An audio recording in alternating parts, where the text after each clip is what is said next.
Tonight, you find yourself standing beneath the pale gold dome of dawnless Olympus, but it isn't quite what you imagine. It smells faintly of lavender and warm goat. The sky above doesn't move. The marble pillars sigh as if exhaling. Somewhere in this timeless realm, baby Hermes is being born.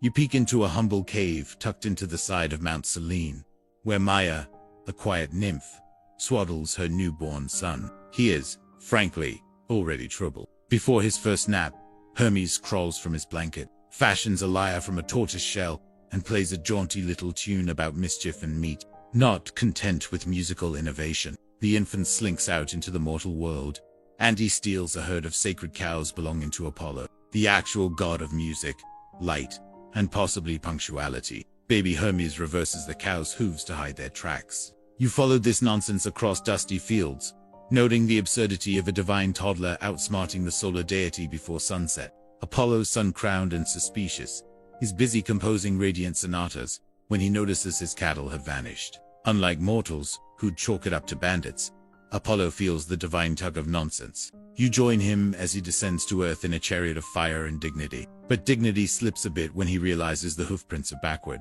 He consults an oak tree, then a passing eagle, then his own gut, which says, "This smells like Hermes." And it does, like fresh infant and lies. As the cows moo lazily beneath a hidden grove, Hermes hums an innocent tune and nibbles on a fig, entirely the sun god stomps through brush and bramble, robes catching on branches, golden sandals scuffing, until finally he locates his missing cows. But instead of roaring in divine wrath, he finds Hermes playing his new lyre and singing of cows, clouds, and crime.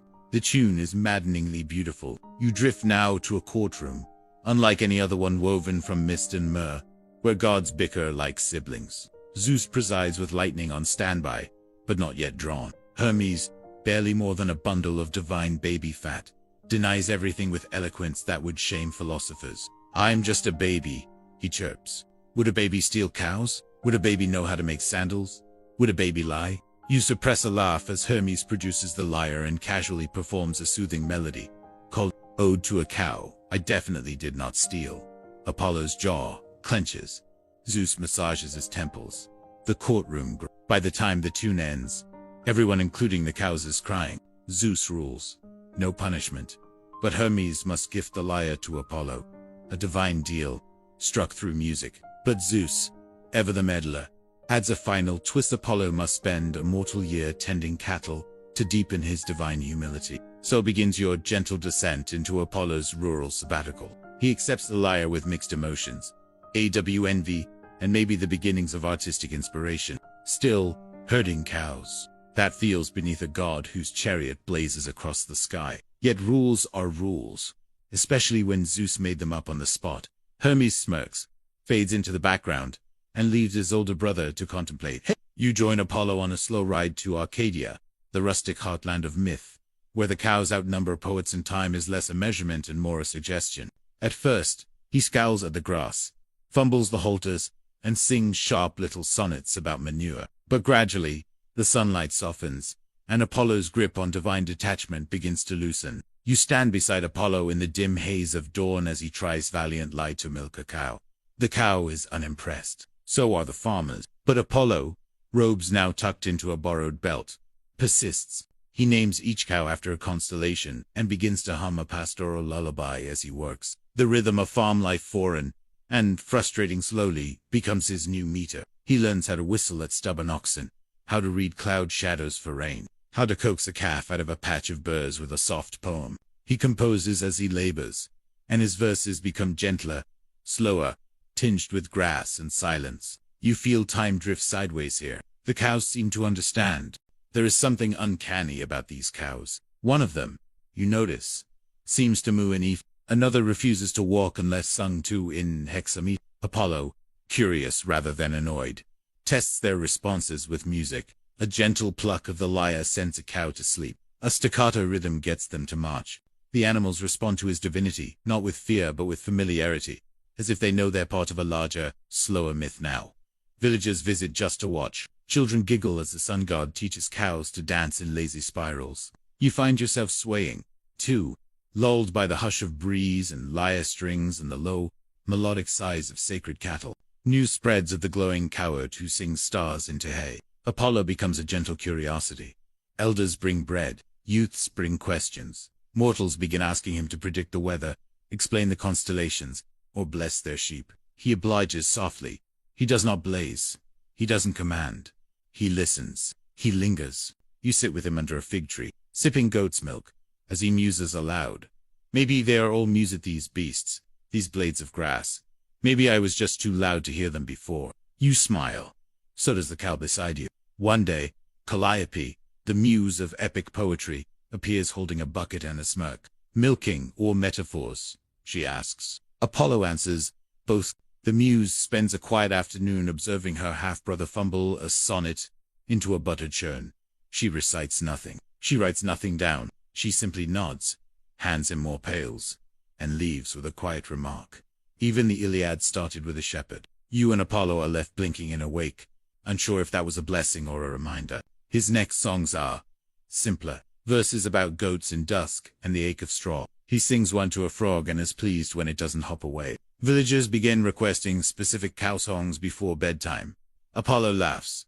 Sometimes, the god of prophecy now croons about cheese-curd texture and stubborn mules. You sit by the hearth with him, watching the moon rise and listening as he writes a lullaby called Even Gods Have Muddy Feet. To pass time, Apollo begins naming the stars after cows. That one, he points, is Melita the sleepy. And that, Orbis, the flatulent. You lie on the grass beside him, counting stars, forgetting your purpose. He teaches a young shepherd girl how to mark solstices using hoofprints and moss. Whether the history books will remember this is irrelevant. In that moment, even memory itself seems to nap. A cow wanders by. Apollo pats its flank and whispers, "You remind me of Orion." Trouble, of course, finds even the sleepiest fields. One morning, a cow is missing. Not just missing. You trail behind him as he searches the rolling hills, asking birds, frogs, and one particularly unhelpful goat if they've seen anything. Rumors ripple. It was Orion, someone says. He always had a thing for celestial cattle. Apollo doesn't deny it. Instead, he climbs a rocky outcrop and sings not angrily, but wistfully. A slow, spiraling tune about distance, longing, and hoofprints that never return. You sit beside him in silence. Overhead, clouds drift like slow herds. The sun glows gentle and low, and somewhere, perhaps, that missing cow becomes a new star. The peace doesn't last. One day, Artemis arrives with a smirk and a basket of peas. "I hear you've gone soft," she teases, handing Apollo a makeshift crown of hay. Dionysus appears next, wine already in hand, leaning on a fence post like he's always belonged. He sings two cows now, Artemis declares. He sings to everyone. Dionysus counters, tipsy already. You watch them circle Apollo, poking fun at his dusty robes and calloused hands. But beneath it all, there's curiosity, respect. Even the gods sit in a field and listen as Apollo plays a song called The Meadow After Rain. No one mocks him after that. Artemis hums the tune long after she leaves. Dionysus falls asleep in the clover. One evening, the sky turns orange in a way that feels final. A breeze, unfamiliar and prophetic, rustles through the barley. Zeus sends word. Your year is done. Come home. Apollo nods, but doesn't move. He finishes brushing a calf's back before answering. He ties off the milk pails. He sings a final verse into the wind. You walk with him as he visits each cow one last time, murmuring names, stroking ears. Mortals gather to say goodbye. Some cry. Apollo smiles, faintly. "I thought I'd be glad," he admits. "But the light here, it's softer." You wonder if gods can mourn the ordinary. You suspect they can. Back on Olympus, the marble gleams too brightly. The music is sharper, louder. Apollo resumes his duties and chariot prophecies. The occasional war, anthem Buddha's songs have changed. They're slower now, less fire, more meadow. He composes a cycle of hymns called the cow. You hear them whispered in temple halls and echoed in lullabies, sung by mothers in stone villages. In the background of the divine bustle, Apollo hums to himself, always just beneath his breath. Sometimes, he adds a moo. You find yourself back in that field, even though time has rolled forward. The cows are gone, but the grass remembers. You lie beneath the same tree. The stars wink overhead, familiar and bovine. You think of the god who learned to be quiet, who traded thunder for warm hay, Who found divinity in the softest places? Udre. The lyre plays somewhere in the distance, slow and low, and you let the sound carry you. A cowbell rings once, gently. Sleep finds you there, among the myths, where the light of day never quite intrudes.